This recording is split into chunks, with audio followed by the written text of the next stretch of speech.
All right. Good noon, everyone. Moving into our final time here together.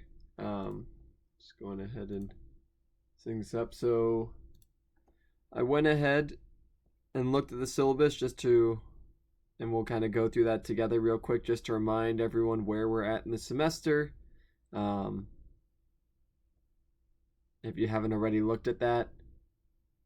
So if we go to ahead, so syllabus is located on the web courses. If you go ahead and scroll down, um, you'll see that calendar that we've been kind of using throughout the semester. And so basically today is the 8th, which AC circuits, end of AC circuits, and look at this, we're actually completely on track because we should finish AC circuits today, and also start optics today. And optics I expect to run us, of course, today, Friday, Monday, potentially Wednesday, we'll see, but very likely through Wednesday as well. And then the plan is, unless there's a little bit of optics left, if we need to spend a little bit on Friday doing optics, we will. But basically, Friday and Monday will be review days, where I will basically just go through everything we've covered, because your final is 2 weeks from today. I'm going to double check that, but as far as I've seen, nothing has told me that the exam dates are changing. And so with that in mind, our exam will still be on the 22nd during the time period shown. It's going to be online. My current plan is to do a similar structure that we did for test 2, so basically multiple choice. And again, I'll think about that a bit more, and I'll definitely have the final answer what the exam's going to look like by next week. But the biggest, if any, change would just be there'll be maybe some numerical answer problems that I'd have you submit the answers to separately. But again, I'll give you a finalized view of what the final will look like a week from today. But certainly most of it will be multiple choice, and there'll be some portion of it where you can submit worked out solutions, either the way we did it this last test or some other form. So just 2 weeks left, and then that'll be the final exam. And then as far as assignments are concerned, reminder that basically we just have 2 more quizzes.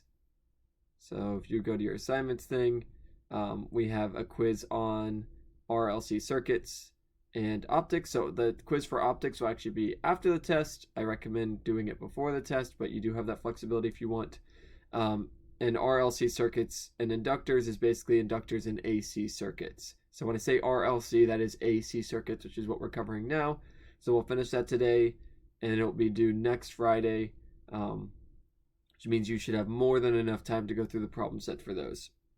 So make certain you get those last 2 quizzes done, and make certain there'll be 1 more physics I care about as well.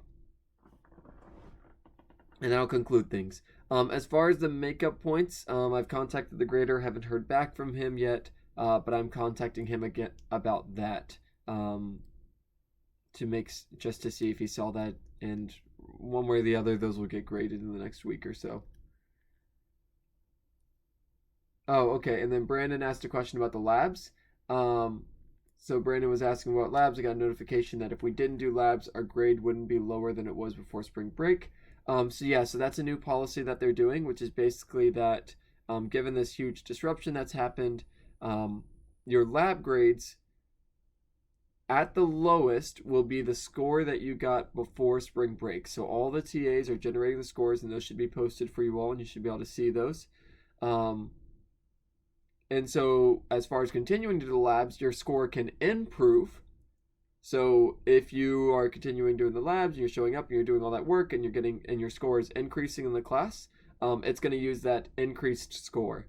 However, if your score, for instance, say before spring break you had an 80, and then after spring break you get an 85, well, then that means you're going to get the 85. You're going to get the higher score. But say before spring break you had an 80, and then after it maybe you missed some labs and your score dropped to a 75, you will get the 80. Okay, so your lab score cannot decrease from the score that you saw before spring break. So there we go, logistics done. And the physics I care about, number 2, I'm going to start grading today. So you should start seeing those grades pop up. And as I go through them, Some of you will get your scores before others because that's just how the grading is done. I do one person at a time, but rest assured your thing will get scored. I do believe so. The attendance policy is you won't get a 0 in the class. I know that much. So they're waiving the number of that if you miss 3 or more that you get a 0 in the whole class. But please contact your TA about that. You still do need to be attending the labs because they're covering stuff that's relevant. I'm not certain. I'm pretty certain based on just what I told you is what I've been made aware of, that your score shouldn't decrease. But please contact your lab about attendance because still that should be something important. It's something you should be attending. But yes, please contact your TA just to get those final kind of details on that. Attendance is being counted as part of the grade, but it's not being counted such that if you have a certain number of absences, you get a 0. That policy has been suspended for this semester. Okay. So moving on to AC circuits, I want to kind of conclude this in the next 10 minutes before our quick little break. So reminder, last class, we talked about inductors. So let me see where that is. We talked about how inductors behave in DC circuits. Remember, inductor is basically a solenoid in a DC circuit or in a circuit. And we reminded ourselves that if we go to this one, that an inductor will oppose the change in current. So inductors do not like high changes in current. So the result of that is that when we plot our voltage versus current, so our voltage across the inductor versus current, you see here when the rate of change of current is the highest, the inductor is opposing current the most, as the highest voltage drop across it. And then when it's the negative slope, the biggest negative slope, you get the negative value for voltage. And the result of this is that the voltage was ahead by 90 degrees. Ahead because, again, this is time, and so voltage here, the maximum occurs before the maximum of current. And combining all this together, someone gave the nice little acronym here, Eli the Iceman, so for a inductor, the voltage leads current, and for a capacitor, current leads voltage.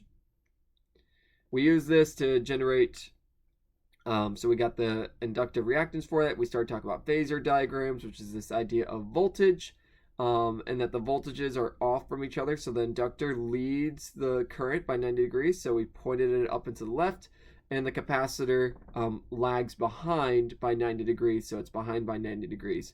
We use this to generate this thing called impedance, which is basically, so by combining all the voltage vectors, we could get the net voltage, and then recognizing they all have the same current, we got impedance, which is basically the net resistance in a circuit, and an AC circuit, which has a resistor, an inductor, and a capacitor.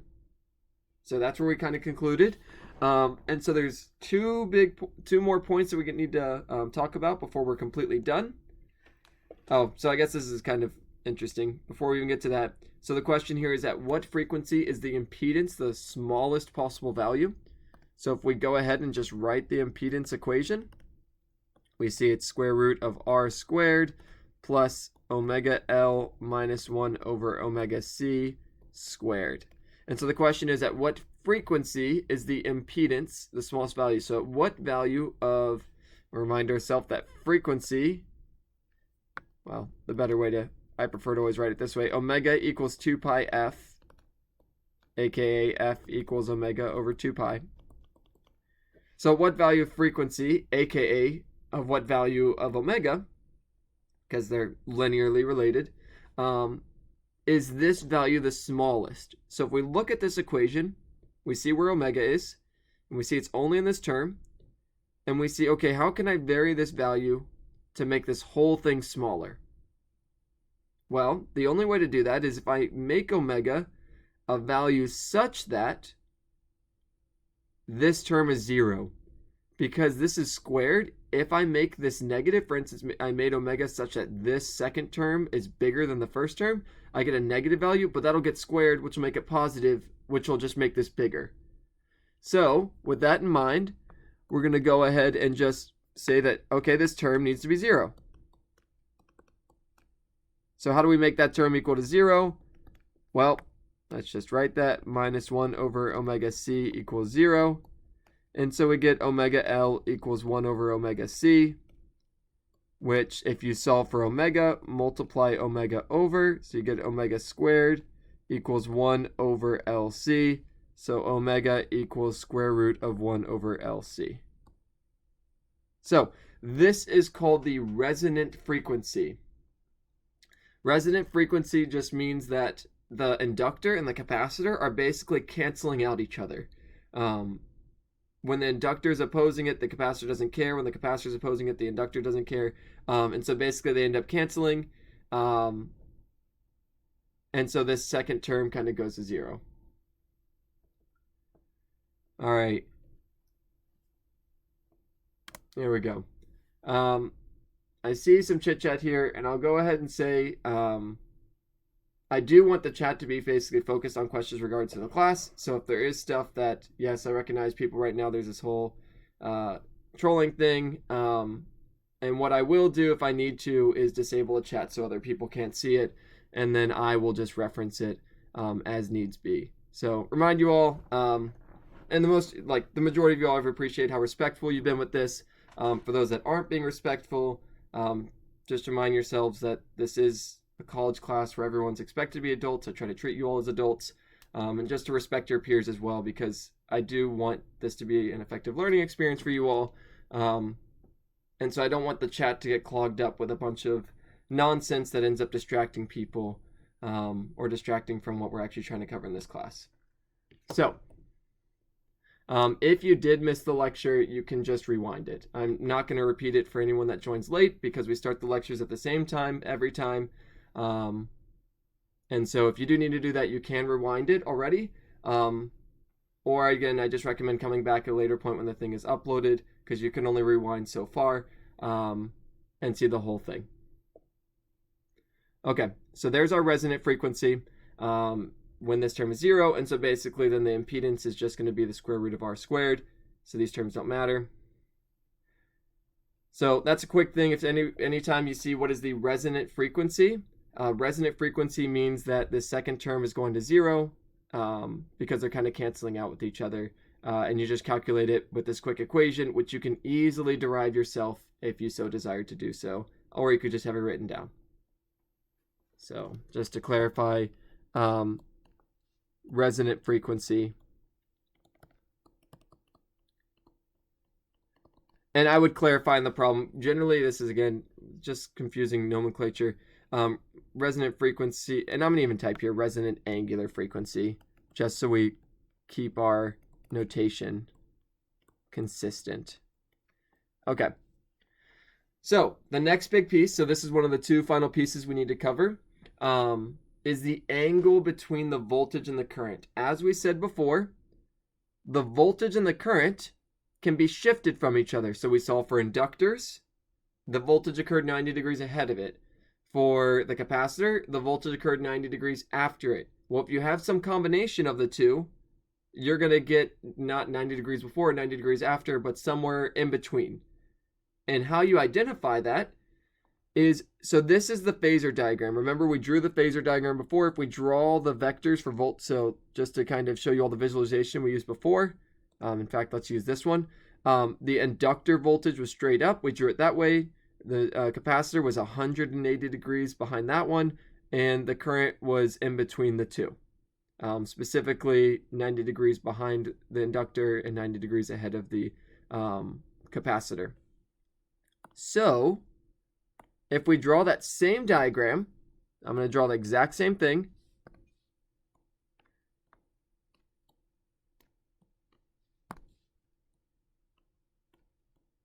So there's our voltage of our inductor, there's our voltage of our capacitor, and here's our voltage of the resistor and currents on top of that.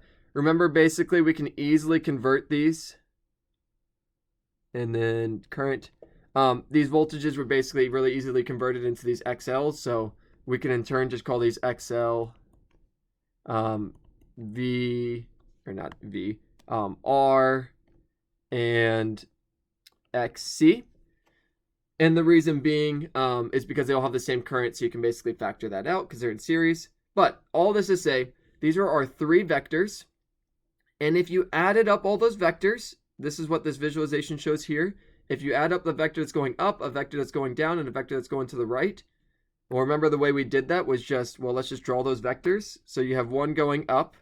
The voltage capacitor is going to kind of go down and cancel it out, and the voltage resistor is this way. So the net vector is going to be the tip to tail. So we just call this voltage S or voltage net, whatever you want to call it. And all the purpose of this is, so if I kind of draw that one here, if we want to get the angle between the voltage, this final voltage, we're going to even use the term like impedance or whatever, it's going to be the angle between these. And so all you're doing is you're adding, so the x component, or here's that y component, which is positive, minus the capacitor's effect. So that's our y components added together and divided by the x component. So kind of if we look at this, these are our y components.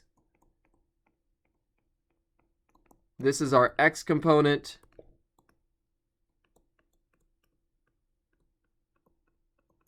And if you look at this triangle, and we are trying to figure out this angle, this is just a triangle where we have the hypotenuse, and we have the x side, and we have the, this is our VL minus VC. And so tangent of theta equals opposite over adjacent. So this is another benefit of using the vector notation, is you can easily find the angle between them by using these as vectors. So this is that VL minus VC. So it's just kind of like vectors. You make that triangle, we have our y component, we have our x component, tangent of theta equals y over x. So you just plug in what those values are, omega L for XL, 1 over omega C for XC, divided by R, and there you go. And so that gives us the angle that these are shifted from each other. So that's where I'm going to kind of pause. We have one final thing. So basically I have a practice problem I'm going to do for you all. There's the 2 clicker questions, which I'm just going to quickly talk about. And then we're going to talk about power. But we'll conclude those, and then we'll quickly move into optics and get through as much as that we can before the break. And again, if you have any questions during the break, let me know. I'll answer them in the chat. My dog is somewhere else, so I will try to bring him over, as I always do during the break. But yeah, if you have any questions, please let me know, and I'd be happy to answer them in this time. I'll be looking through the chat for that.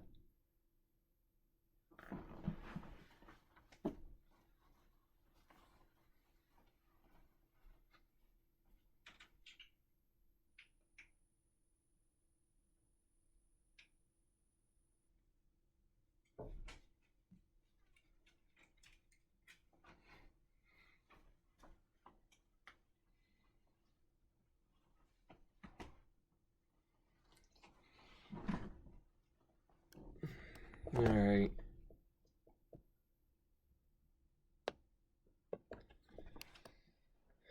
And there's the daily dog. He's, yep, still enjoying the time at here.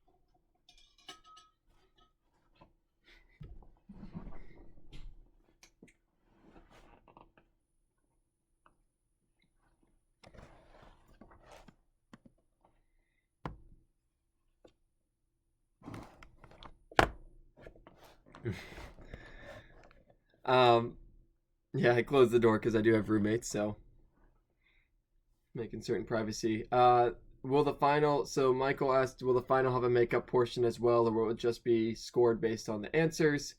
There'll be some form of partial credit, and that'll be from showing your work for stuff. And so I'm trying to determine if the best way to do that is how I did it last time. And that's probably what I'm going to lean towards, is where you can actually go back, identify problems you missed and submit those. I think we should have time for that. So that's currently what I'm leaning towards, but I will confirm that by next Wednesday as I brainstorm it and see if any other processes make sense.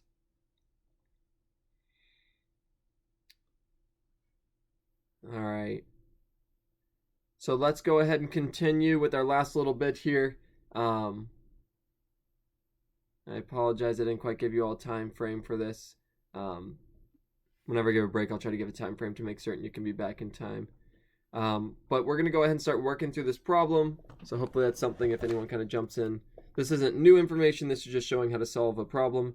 So the output of an AC generator is connected to an RLC series combination. All that means is that there's a resistor, an inductor, and a capacitor all in series with each other.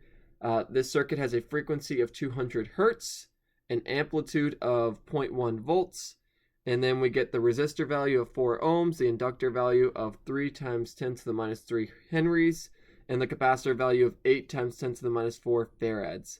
The questions, there's many parts here. On the test, I would just probably ask one part. But the many parts here all build to that one part that it would be. So the first is, what's the capacitive reactance? Second is, what is the inductive reactance? Third is the impedance, the amplitude of the current, and the phase difference between the current and the EMF of the generator. Reminder, EMF is just the voltage. So we're going to use EMF from now on, but basically it's the same thing as voltage.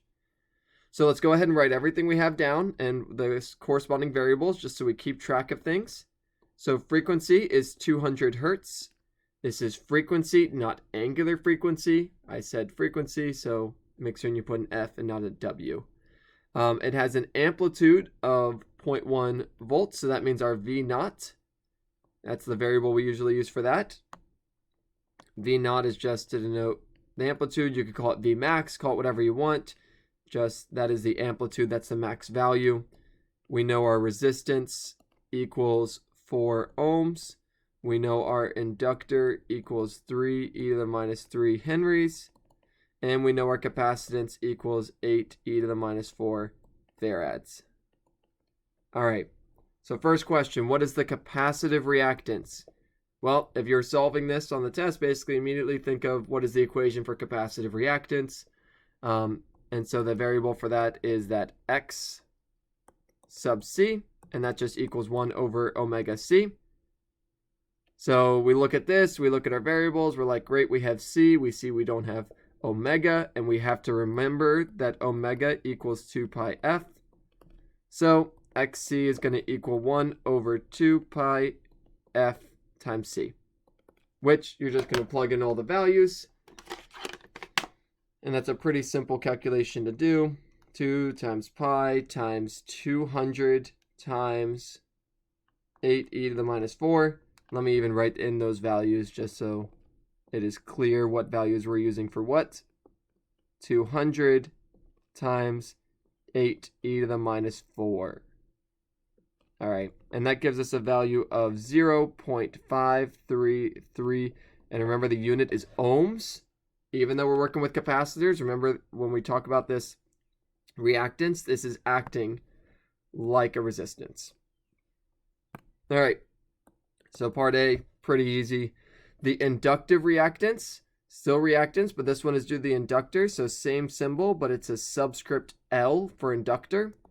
That is just omega L, which same thing is going to be 2 pi F times L, which is going to be 2 pi times the inductor value, which is going to be 3 times 10 to the minus 3, 3 e to the minus 3.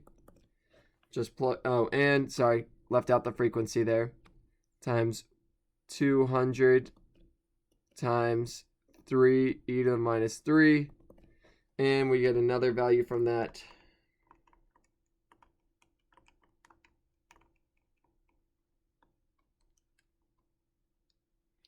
Which is 3.77 ohms. All right. So 2 parts down.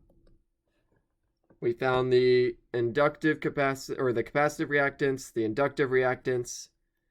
Now we're going to continue on. Don't worry, I'm going to copy and paste all the things I wrote there into this next slide. So it's still going to all be in one slide.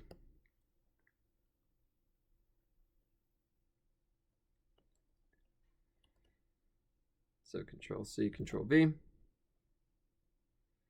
We'll move that right on up here. Okay. Part C.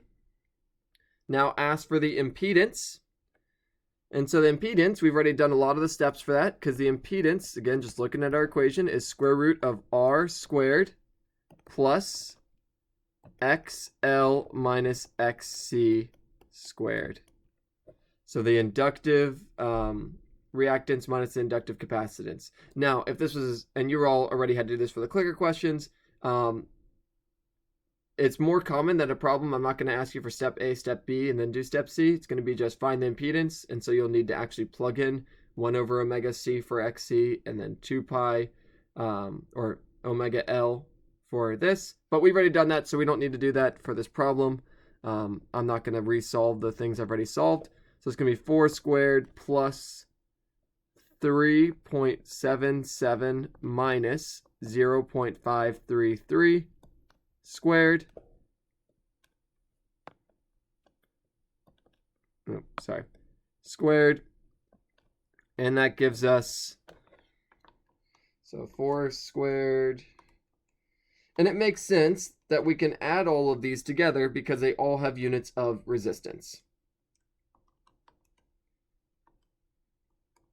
Make certain when you're plugging in these things that for that second term, the 3.77 minus 0.533, that you don't square each term first. I almost just made that mistake. Make certain you parentheses it and you square this after you do the difference between them. And you get 5.14 ohms. A quick check whenever you're doing this problem is make certain the value you get is always bigger than the resistor value, because there's no way that you can get an impedance less than the resistor value since you're adding a number to it, and that number is going to be positive. Oh, okay. Okay, so someone mentioned they got a different answer, so I may have plugged it in wrong in my calculator. Thank you all for notifying me of that. So 1 over 2 pi times 200 times 8 e to the minus 4. Yep, you all are correct. I apologize. I could go back later at some point and figure out what that was. But yeah, we'll go ahead and edit the answers for all these. So this is 0.99. And so we change that one here. Thankfully, I wrote the math right. But yes, thank you everyone for actually going and doing that in your calculator. This is why on a test you always want to double check your work, because even after I've done physics for 9 years now, it is still possible to make these silly math mistakes. All right. So it changes our answer very slightly, but this slightly could be significant given a real-world situation. So 4.87. So we get 4.87 ohms, which is our, and let's go ahead and draw the circuit. I didn't draw that yet. It's just the resistor with an inductor with a capacitor. The order of these does not matter. I could have drawn the inductor first and the resistor after, and it doesn't matter the order, but they all are in series with each other. So this is basically equivalent to as if I combine these into one resistor. This would be the resistance of it. Granted, that value kind of changes over time. And so, well, it doesn't change over time. Scratch that. It does not change over time. Okay, so the current amplitude. So if we want the amplitude of the current, remember that voltage max equals current max times Z. So we know what our maximum voltage is. I put V naught here. So if we want to solve for that, I max is going to equal V max over Z. And so that's a really simple 0.1 divided by 4.87. So 0.1 divided by 4.87. And we get our current max is 0.0205 amperes. Okay. And the final portion is finding the phase angle. So the final question is, what is the phase difference? Phase difference means what is the angle between them. So we just talked about the angle between them here. So the angle between them is going to be, we're going to use that equation, tangent of theta equals XL minus XC over R, aka theta is going to equal tangent inverse of this.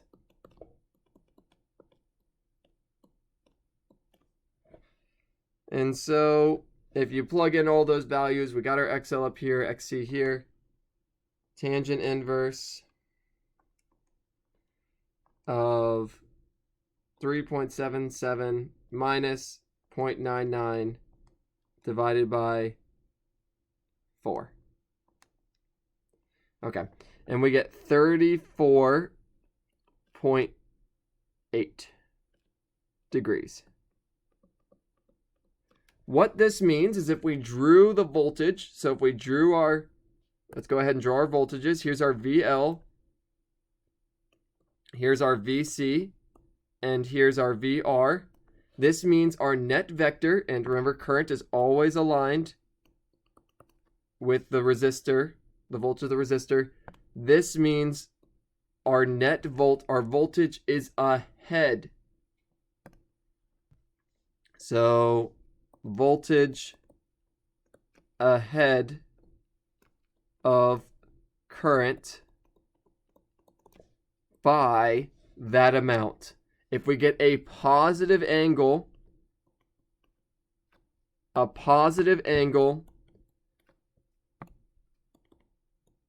means that our voltage is ahead. Now, I'll give you, so I'm mentioning that positive angle because one of the problems I gave you, also one of them, this is the one I gave you last time. We'll solve that after this in my next video where I go over the clicker questions. I ask for the phase angle, and you see here that some of these are negative.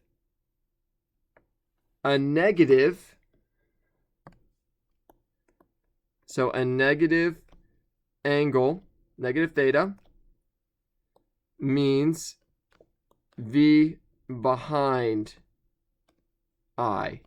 AKA, if you had your current, so this is our current, and you had your voltage, your VS, you can see here,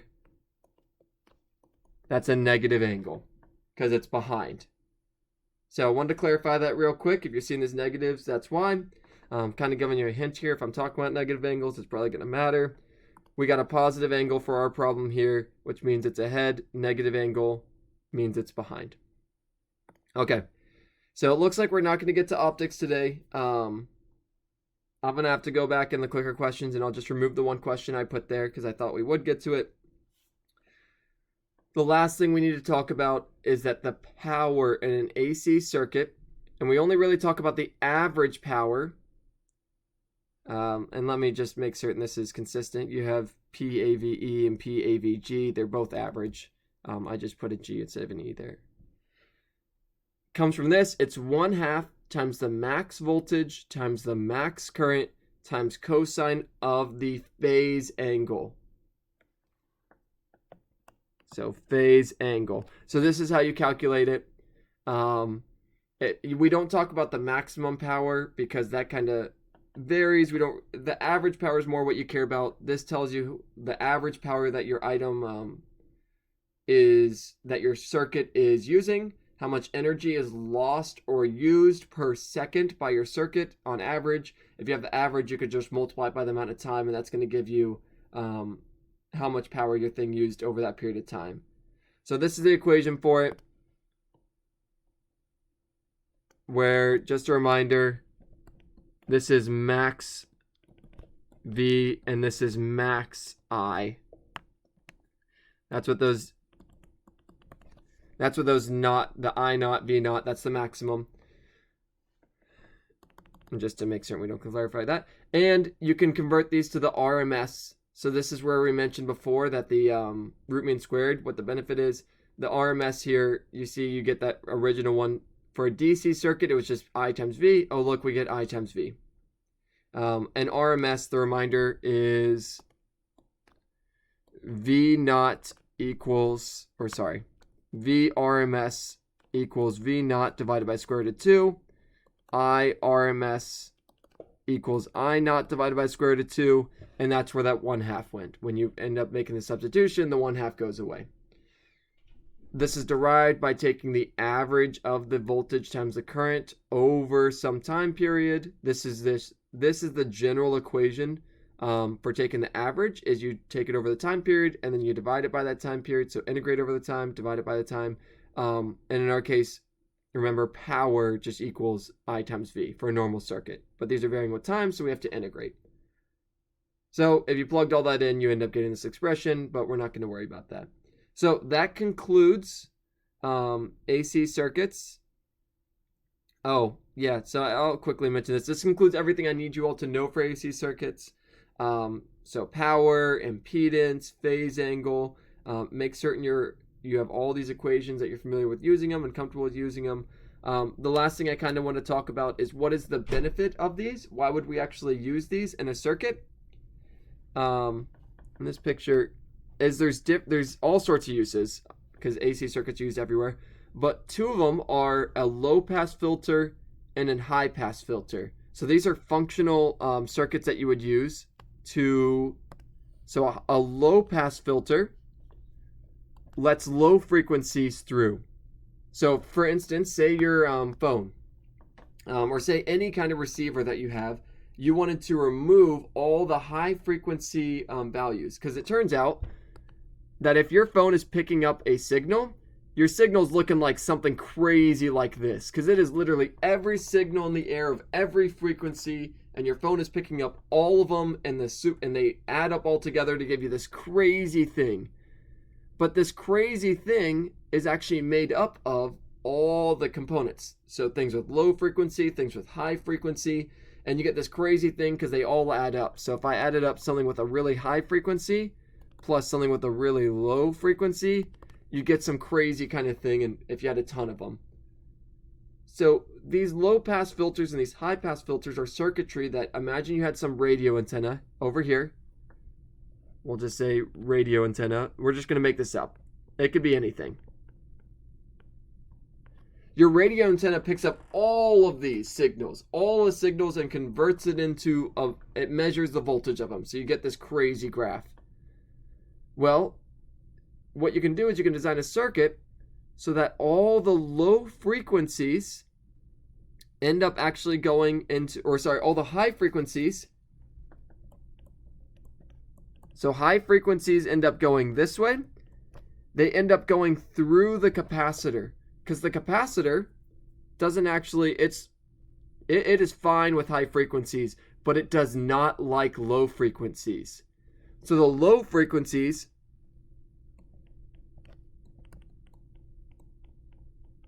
will go this way. The capacitor will oppose, so we see here capacitor will oppose high frequencies. As the frequencies go up, this value XC goes down. So this acts like a wire basically. And actually, that's why I had that here. You need another resistor here. So this extra resistor, basically this thing will act like a wire for high frequencies. Whereas a resistor will continue being a resistance. So this will have a lower R than that one. Low frequencies go that way, high frequencies go this way. A high pass filter does the opposite, where low frequencies will go through the inductor. Because remember, the inductor doesn't mind if current is changing slowly, the inductor acts like a wire. Acts like a wire for low frequencies. Whereas on this end, we have a resistor which has a higher resistance, so high frequencies get through. So just kind of a fun little application for this. I say fun, this is a very practical application. This is really important for a lot of things. And basically you can combine a low pass filter and a high pass filter together to make a band pass filter which lets you choose a very specific frequency to go through. So low pass will just remove all high frequencies, high pass removes all low frequencies, and you can tune the values of these. You can put them together, choose a specific capacitor, choose a specific inductor, and you can make a band pass filter that selects a certain thing. I'll tell you, it's also possible to make a high pass filter with a capacitor, and it's possible to make a low pass filter with an inductor, but the setup is different. And so I certainly recommend looking into that if that's something you're interested in. It's interesting to think about, and as you learn about it, it'll help you to understand AC circuits in general. But I just want to quickly talk about it because it's interesting. So that's it for AC circuits. Again, I'm going to have to go back. I thought we would get to optics today, so I made the clicker questions include an optics question, but I'm going to immediately go through, take that one out, and include that in the next time. So there'll only be one question today for you all to answer, and that's this one. But that's fine. I'll still give you all participation points accordingly. So have a good rest of the day. I have office hours at 1, so if you have any questions about anything, whether that's course grades or course content or anything, even outside of that, please come talk to me. I'll have my Zoom meeting there, which you can access through web courses. So I will see you all then if you show up. Otherwise, have a great rest of the day, and you will see me on Friday. Oh, and real quick, Sue Sabrina asked, is the final cumulative? It's cumulative. So yes, Michael answered it, and he is correct. The final is cumulative.